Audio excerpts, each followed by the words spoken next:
If you're a beginner lash artist and you want to practice direction in your downtime, here's a good exercise you can do.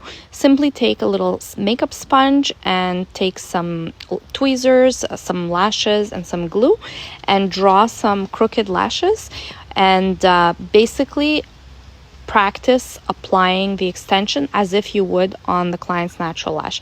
Pay attention to my tweezer and look at the way the tip of the tweezer is always parallel to the client's eyelid, which is also the sponge. So you always want to make sure that you're holding the tweezer correctly. If the tip is directed outwards or downwards, it's really going to affect the way your fan or your classic lash is applied. So always make sure that you're holding your tweezer parallel. That's one of the micro movements that you really need to master in order to have really good direction.